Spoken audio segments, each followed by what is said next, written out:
नमस्कार मित्रांनो, गावाकडच्या यात्रा यामध्ये असणारी निरनिराळ्या परंपरा याची तर आपल्याला माहिती आहेच. पण आज आपण पाहूयात आमच्या लिंगरे या गावातील एक मानाच्या गाड्याची परंपरा आणि तो गाडा जोडण्याची जी काही प्रक्रिया आहे ती संपूर्ण प्रक्रिया. हा व्हिडिओ पूर्ण शेवटपर्यंत बघावा लागेल, कारण हा गाडा कसा कसा जोडतात, त्याची जोडणी कशी करतात, ही संपूर्ण माहिती या व्हिडिओमध्ये जोडण्याचा प्रयत्न केलेला आहे. तर मित्रांनो, महाराष्ट्रातील खानापूर तालुक्यामध्ये लिंगरे हे आमचं गाव आहे. आमच्या या गावामध्ये वर्षानुवर्ष मानाच्या गाड्याची परंपरा आहे. भरीव लाकडाची चाके असणारा लाकडी गाडा हा 6 बैलांच्या मदतीने हजरत श्री कलंदर बाबा पीर या खडीवरती चढवला जातो. हा चढ एकदम उंच आहे आणि या ठिकाणी एवढा वजनी गाडा फक्त 6 बैलांच्या मदतीने चढवणे हा रोमांच दरवर्षी पाहण्यासारखा असतो आणि याचा उत्साह दरवर्षी हा वाढतच जातो. दरवर्षी या यात्रेसाठी परगावी परदेशी असणारी बरीच मंडळी या यात्रेसाठी गावी येत असतात आणि आपले गाव हे या यात्रेच्या निमित्तानं पुन्हा एकदा गजबजून जातं. खरं तर मित्रांनो, हा व्हिडिओ या गावातील यात्रेच्या संबंधित नसून हा जो मानाचा गाडा आहे त्याच्या संदर्भात आहे. हा गाडा बऱ्यापैकी हा 70 ते 80% हा गाडा लाकडापासून बनवलेला आहे. या गाड्याची 2 चाके ही काही वर्षांपूर्वी माझे वडील चंद्रकांत आत्माराम सुतार यांनी बनवली आहेत. कालच्या आळीच्या मानाच्या गाड्याचे लाकडी काम करण्याचा मान हा आमच्या कुटुंबियांकडेच आहे. आमच्या आजोबानंतर हा मान आमच्या वडिलांकडे आला आणि त्यांच्या हातून या गाड्याची 2 चाके, गाड्याचा पूर्ण साठा, हा मधला दांड्या बसणारा दुट्टा आणि गाड्याचे जू इत्यादी काम आमच्या वडिलांच्या हस्ते पूर्ण झाले असून प्रत्येक वर्षी यात्रेनिमित्त हा गाडा जोडताना इथे जे काही काम करावे लागते ते सर्व करण्याचा मान हा आणि जबाबदारी ही आमच्या वडिलांच्याकडे असते. हा संपूर्ण व्हिडिओ हा या गाड्याची संपूर्ण माहिती देण्यासाठी असला तरी सुद्धा याचा मुख्य उद्देश हा जरा वेगळा आहे. हा गाडा जोडणे हे तितके सोपे काम नाही, कारण याच्यासाठी अनुभव खूप महत्त्वाचा आहे.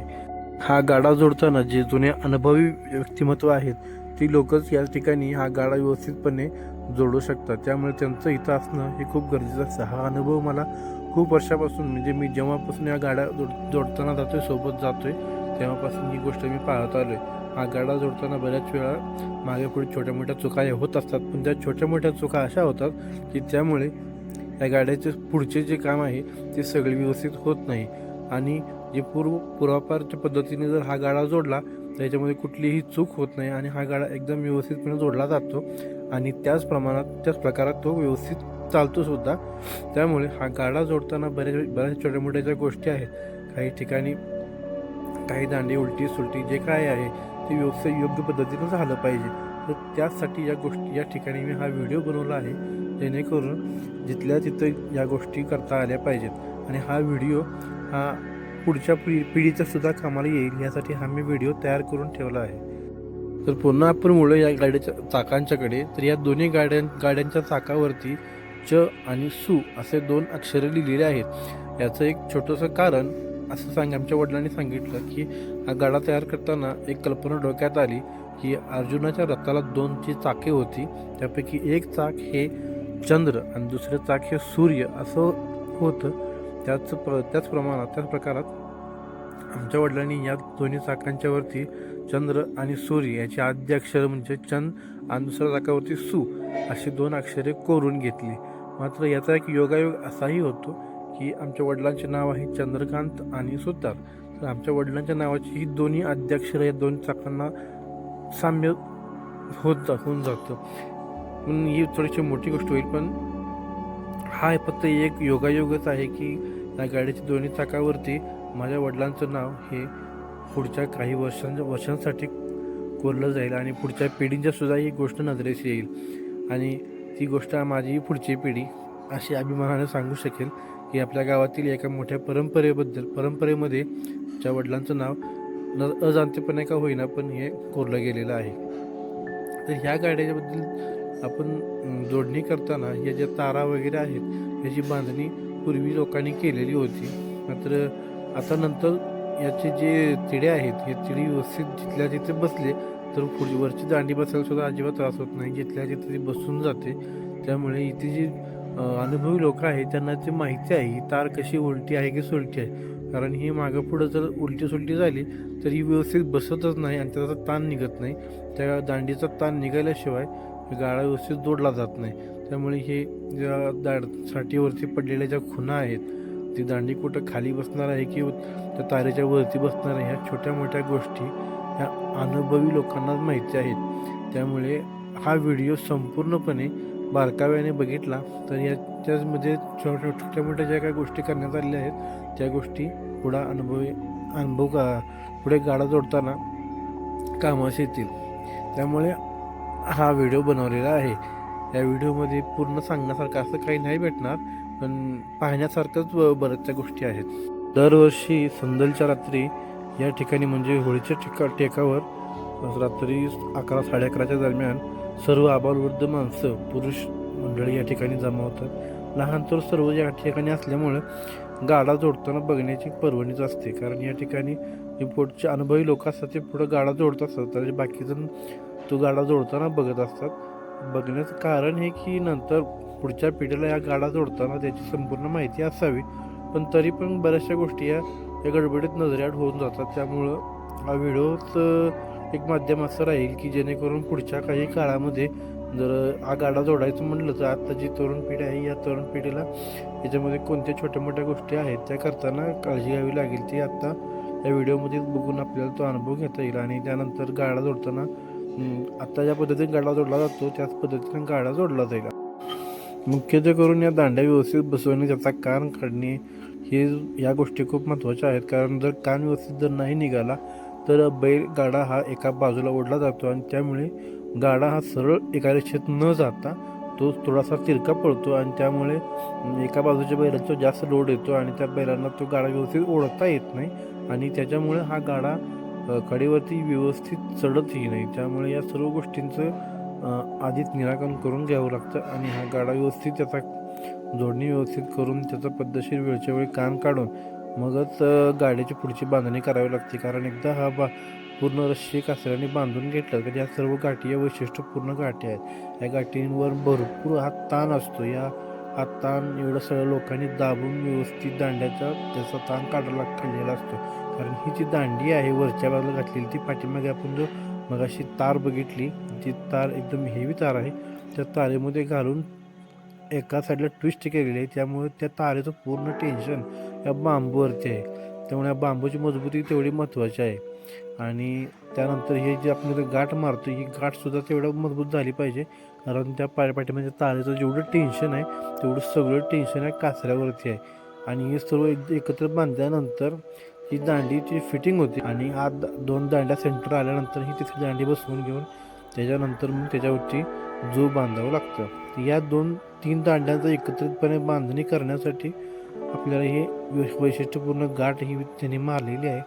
ती गाठ आपल्याला सहजा बांधता पण येत नाही. कारण आपण शक्यतो करून शेतकऱ्यांचंच जास्त करून हे काम असते. कारण आता नवीन शेतकरी तर ट्रॅक्टरनं शेती करतात. पण ह्या ज्या गाठी आहेत त्या बैलगाडीवरून वाहतूक करणारे जे शेतकरी होते यांनाच या गाठींची माहिती आहे. या गाठी आपल्याला सहजा बांधता पण येणार नाही. पण तरी पण हे आपल्याकडे जे अनुभवी जी पूर्वीची लोकं आहेत खरं तर ती आपली संपत्तीच म्हटलं पाहिजे. कारण त्यांचं ज्ञान हे पुरं आगाध आहे. त्यांच्या सगळ्या माहितीनुसारच आपण हा गाडा व्यवस्थित जोडू शकतो आणि आपली यात्रा ही व्यवस्थित पार पाडू शकतो. तर इथं हे कान काढायचं चालू आहे. कारण आता हे कान काढून घेतल्यानंतर मग ह्याची पूर्ण शेवटची बांधणी आहे ती अजून आवळून व्यवस्थित घ्यायचं आहे. कारण याच्यावरती अजून एक कासरा आहे तो पूर्ण जोपासून पाठीमागे दुट्ट्यापर्यंत जातो आणि पूर्ण जो बैलांचं ताण आहे बैलाचा जो खेच आहे तो पूर्णपणे पाठीमागे दुट्ट्यावरती जातो. त्यामुळं दांड्यावरती विशेष पूर्ण लोड सगळा दांड्यावरती येत नाही. कासऱ्यावरती थोडासा लोड थोडासा दांड्यावरती लोड असं करून हे डिवायडेशन केलं जातं. हे कान काढून झाल्यानंतर दुसरा नंबर येतो तो म्हणजे जू बांधणीचा. जू बांधणी हा खूप महत्त्वाचा विषय आहे, कारण बैलांच्या खांद्यावरती जू येतं आणि पहिल्या जोडीचा पूर्ण लोड हा त्या जूकडेच असतो. आणि पूर्णपणे बैलगाडी ओढताना जो सगळा जो लोड आहे तो या जूवरती असल्यामुळे ती 3 दांड्याच्या पाठीमागून आली त्या ज्या मेन दांड्या आहेत त्याची आणि जूची बांधणी ही तेवढीच घट्ट होणं गरजेचं असतं. त्यामुळे हे बांधणी करून याच्या हा जो कासरा आहे तो पाठीमागं जाऊन दुट्ट्याला बांधला जातो. पण तो दुट्ट्याला सरळ स्ट्रेट नेऊन बांधत नाहीत, तर त्याच्यासाठी ही जी बांधणी आहे ही दांडीच्या खालच्या बाजूला 2 ठिकाणी गुणिले आकार केला जातो. इंग्लिशमधील एक्स हे जे अक्षर आहे या पद्धतीनं हा कासरा बांधला जातो. या ठिकाणी आपल्याला वरून व्यवस्थित दिसत नाही, खालच्या बाजूला ज्या ठिकाणी या 2 कासरे आलेले आहेत ते तिरक्या पद्धतीनं बांधून घेतलेले आहेत आणि त्याची जी पूर्ण बांधणी आहे ती टाईट झालेली आहे. आणि आता इथं जे कासरे पाठीमागे घेताना सुद्धा दांड्याच्या खाली एक वेळ गुणिले आकार करून नंतर दांड्याच्या वरच्या बाजूला एक गुणिले आकार येतो आणि त्याच्यानंतर पाठीमागं जाऊन सुद्धा एक क्रॉस तयार होऊन पाठीमागच्या दुट्ट्यामध्ये जाऊन याची पाठीमागं मोठी गाठ मारली जाते आणि त्या ठिकाणी तो टाईट केला जातो. तर खालच्या बाजूला आपल्याला इथं पहिला एक्स दिसेल. दांड्याच्या खालून दोन्ही कासऱ्याचा सेंटर, दोन्ही कासऱ्यांची 2 टोकं समांतर करून जो सेंटर येईल कासऱ्याचा तो या दांड्याच्या खाली घालून त्याच्यानंतर जूवरून फिरवून घेतला आहे. त्याच्यानंतर त्याचा दांडीच्या खाली एक्स बनवून पुढच्या बाजूने परत तो कासरा ओढून दांडीच्या खालच्या बाजूला घेतला आणि त्याच्यानंतर तो उजव्या बाजूचा टोक डाव्या बाजूला आणि डाव्या बाजूचा टोक उजव्या बाजूला अशा पद्धतीने करून खालच्या बाजूला एक एक्स तयार केला आणि त्याच्यानंतर ही कासरे पाठीमागे घेतली. त्याच्यामुळं दांडी आणि जो यांचा जो बंद आहे तो एकदम मजबूत पद्धतीने झाला असून पाठीमागं हा कासरा नेऊन अजून एक त्यांनी ज्या ठिकाणी हात ठेवला आहे त्या ठिकाणी अजून एक गुणिले तयार होईल. त्या ठिकाणी याच प्रकारे उजवीकडचा कचरा डावीकडे आणि डावीकडचा कचरा उजवीकडे घेऊन तो तिथून परत पूर्ण पाठीमागे हा कासरा न्यायचा आहे आणि त्याला पण अजून बरंच बांधणी आहे. ही पूर्ण बांधणी इथं पाठीमागे येऊन या दुट्ट्याला खाली आणि वर अशा पद्धतीने बांधून घेतल्यानंतर हा दुट्टा जो आहे तो पूर्ण कासऱ्याशी कनेक्ट पुढच्या जूबरोबर कनेक्ट होतोय आणि जे पूर्ण लोड आहे तो दांड्यावरती पूर्ण न येता, कारण दांड्या आपण बघतोय तो गज आपण आडवा टाकला त्याच्यामुळे थोडासा प्ले आहे, त्यामुळे तो प्ले सुद्धा एवढा काय त्याच्यावर लोड न येता हा कासरा आवळून घेतल्यामुळे तो पुढंपर्यंत पुढच्या ज्या एक्स्ट्रा 2 जोड्या आहेत त्या 2 जोडी बैलांच्या सुद्धा शिवाळ जे असते त्याचा सुद्धा लोड या कासऱ्यावरती घेऊन हा गाडा व्यवस्थितपणे घेतला जातो आणि सर्व जे 6च्या 6 जे बैल आहेत या 6च्या 6 बैलांच्याकडे समान ताकद लावता येते. त्यामुळे कुठल्याच बैलावर जास्त लोड येत नाही आणि कुठल्याही बैलांचे हाल होण्याची शक्यता अजिबात होत नाही. हे कासरे इतके जड आणि हेवी आहे ज्याच्यामुळं हे पूर्ण सगळं जो लोड आहे तो खेचला जातो. कारण लोड मी याच्या तरी म्हणतोय कारण जवळजवळ 1.5 टनाची 2 चाकं प्लस दुट्ट्याचं सुद्धा वजन खूप मोठं आहे, कारण हा मोठा दुट्टा आहे. आपल्या साधारण बैलगाडी जी असते त्याच्यापेक्षा हा 1.5 पट मोठा दुट्टा येतो. त्याच्याचबरोबर ही जी साठी आहे ही साठीसुद्धा वजनदार साठी आहे ही आणि त्याच्यावरती हे जे लोखंडी साठा आहे तो लोखंडी साठ्यात सुद्धा वजन खूप आहे आणि त्याच्यानंतर त्याच्यामध्ये नगारा करणाऱ्या लाकडाची फांद्या आणि 1-2 लोक त्याच्यामध्ये बसलेले असतात आणि त्याच्यामध्ये अनेक काहीतरी वस्तू असल्यामुळे त्या सगळ्यांचं वजन हे असतंच. हा सगळ्यांचा लोड या 6 बैलांच्यावरती समान वाटून गेला पाहिजे यासाठी ही काळजी घेतली जाते. इथं आपण बघतोय या ठिकाणी कासऱ्यांचं टेन्शन काढायचं चालू आहे, कारण पाठीमागे जी आपण गारशी बांधली ती पूर्णपणे आवळली गेलेली नसते. ते कारण एवढे मोठे कासरे आहेत त्याची गाठ बसून आवळणं शक्यच नाही. त्यामुळे हे कासऱ्याच्या वेळ तुम्हाला पाठीमागे म्हटलेलं की पाठीमागे वरती गुणिले होतं, तर वरती गुणिले न होता ही कासरे खालच्या बाजूला गेले कासरे वरती घेऊन दोन्ही बाजूची वरती घेऊन त्याचा एक्स न करता त्याची बांधणी बरोबर दांडीच्या वरच्या बाजूला रस्सी बांधून खेचून घेऊन ते आवळायचे. तर त्याच्यासाठी ही व्याप चाललेला आहे, त्यात 2 लोखंडी पारा घालून हा कासरा ओढून घेतलेला आहे आणि हा जो ताण आहे हा वैशिष्ट्यपूर्ण गाठीच्या माध्यमातूनच फक्त काढला जातो, आणि हाताने किंवा कोणत्याही इतर साहित्याने करणं अशक्य आहे. हे आपल्या ग्रामीण भागात जे साहित्य असतं अवेलेबल असतं त्या साहित्यानं फक्त कौशल्याच्या साहाय्यानं हे बांधणी केली जाते. या बांधण्या आपल्याला सध्या आपल्या वापरात या गोष्टी नसल्यामुळे सर्वांना या गोष्टीचं ज्ञान असतं असं अजिबात नाही. त्यामुळे ह्या ज्या गोष्टी आहेत या गोष्टी ज्या पुरापार लोकांनी वापरलेल्या आहेत त्यांच्या अनुभवी माणसांना या गोष्टी माहिती असतात. त्यामुळे या लोकांची उपस्थिती असा गाडा जोडताना खूप महत्त्वाची असते. त्यांचं हे महत्त्वाचे ज्ञान आहे खरं तर त्याचं अशा ठिकाणी कामाला येतं. कारण या ठिकाणी उत्साही कार्यकर्ते पुढे होऊन काहीतरी वेगळा उद्योग करून ठेवू शकतात. त्यामुळे ही जी मुख्य बांधणी आहे ती लक्षात येणार नाही. त्यामुळं अशा अनुभवी लोकांच्यामुळे या गाड्याची जोडणी खूप व्यवस्थित होते आणि त्याच्यामध्ये ज्या काही छोट्या मोठ्या गोष्टी आहेत या खूप कामाला येतात. हे आपण बघू शकतोय. तुम्ही एवढ्या मोठ्या कासराचा ताण काढणं खरं तर सोपं नाही, पण फक्त एका छोट्या रस्सीच्या साह्यानं आणि 2 पाईपच्या साह्यानं हा ताण व्यवस्थितपणे काढला आहे आणि त्या ताण पूर्णपणे निघालेला आहे आणि पूर्णपणे त्या कासऱ्याचा जो टेन्शन कासऱ्याला आलेलं आहे त्याच्यामुळं अजिबात त्या दांड्यावरती लोड येईल असं वाटत नाही आणि दांड्याची बांधणीसुद्धा एवढी मजबूत झालेली आहे. त्यामुळं हा गाडा व्यवस्थितच जातो.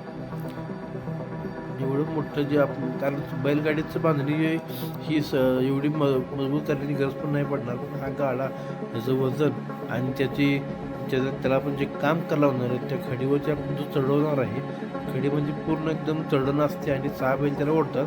6 बैलांची ताकद, गाड्याचं वजन आणि तो चढ, खडतर रस्ता या सर्व गोष्टीमधून हा गाडा व्यवस्थितपणे दरवर्षी पार पाडणं हे फक्त हे कौशल्याचंच काम आहे. आणि या कौशल्याच्या पाठीमागं ही असते ती म्हणजे ही सर्वांची मेहनत, हे अनुभव आणि खरं तर ही जी आता आपण पाहतो या छोट्या मोठ्या गोष्टींमध्ये जी काय काळजी घेतली जाते हीच खरं तर या गाड्यांच्या व्यवस्थित जाण्यापाठीमागचं रहस्य म्हटलं पाहिजे. आपण बघू शकतो हाताने हाक दाम निघणंच अशक्य होतं. हे 2 जे कासरे होते हे दोन्ही बाजूला फक्त लोंबकळत होते, तिथून ओढून हाताने वर आलेसुद्धा नसते. आता हा दोन्ही पण कासरे वरती येऊन त्याचा सेंटरला पूर्ण त्याचा जॉईंट होऊन जाता आपण बांधून सुद्धा घेतलेलं आहे. हे सगळं सहज शक्य होतच नाही. हे पूर्ण याला माहिती असल्याशिवाय हे अशक्य आहे. हे अनुभवी लोक या गोष्टी सहजपणे करून घेतात. तर या गोष्टी फक्त त्या गाडा जोडताना बघण्यासारख्या आहे. आता आपण हे जो व्हिडिओ बनवतोय तर मागं पुढं जर या गोष्टी आपल्याला कोणाला माहिती असतील नसतील तर आपण हा व्हिडिओ कधी पण यूट्यूबवरती जाऊन काढून ओपन करून बघू शकतो आणि आपल्याला याची माहिती आपण घेऊ शकतो. तर आपल्यावरील हे भैया शिंदे आहेत, ते आपले या गळपाचे काम करत असतात. दरवर्षी हा गळप धुवून स्वच्छ करून त्याची स्वच्छता करून त्याला आणून परत लावण्याचं काम ते करत असतात. हे म्हणजे सूर्य आणि पलीकडचा जो चाक आहे तो म्हणजे चंद्र अशी 2 रूपं या 2 चाकांची नावं दिलेली आहे त्याला. आता गाडा पूर्णपणे जोडण्यात आलेला आहे आणि आता गाड्याच्या वरची जी बांधणी आहे ती वरती फिटिंग करून घ्यायची आहे. ती मगापासून सर्व मित्रांनी बांधून घेतलेली आहे. पूर्ण जोडून त्याची पूर्ण बांधणी करून घेतल्यानंतर ही पूर्ण संच आहे हा सर्व मित्र आहे ते तरुण मंडळी उचलून याच्यावरती बसावं लागतं. त्यांचीसुद्धा मागची बाजू पुढची बाजू या सगळं गोष्टी बघूनच मग इथंही बसवून घ्यावं लागते. कारण बऱ्याचदा नटबोल्टांची जी साईज आहे ती काही मागच्याची आणि पुढच्याची वेगवेगळ्या असल्यामुळे या गोष्टी बघूनच व्यवस्थित बसावं लागते. त्यामुळं प्रत्येक वेळी हे काढघाल न करता ह्या खाली असतानाच फक्त समोरची बाजू आणि मागची बाजू ही ज्या त्या कार्यकर्त्यांना माहिती असते त्यामुळे ते बरोबर बसवतात. आमच्या गावचे चिखलगार बंधू यांच्याकडे हे लोखंडी काम असतं त्यामुळे त्यांना ते संपूर्ण त्याची माहिती आहे. त्यामुळे त्यांनी पुढच्या बाजूची जे आणि पाठीमागच्या बाजूची त्याला खुणा करून ठेवलेले आहेत. त्यामुळे ते बांधतानाच ते पद्धतीने घेऊन बांधतात. गाडा जोडल्यानंतर अशी पूर्ण समाजाची मीटिंग बसते. या मीटिंगमध्ये सर्व गोष्टींचा आढावा घेतला जातो. यात्रेचे पूर्ण नियोजन लावले जाते आणि या गाडा जोडण्यासाठी जे काही लोक या ठिकाणी काम करतात त्यांचा इथं योग्य तो मान सन्मान देखील केला जातो. तर हा व्हिडिओ कसा वाटला मला नक्की कमेंट करून कळवा. आणि हा आमचा मानाचा गाडा या आमच्या यात्रेला नक्की बघायला या. गुढीपाडव्याच्या 7व्या दिवशी आमच्या गावची यात्रा बघायला नक्की या. आणि व्हिडिओ कसा वाटला कमेंट करून नक्की सांगा. धन्यवाद.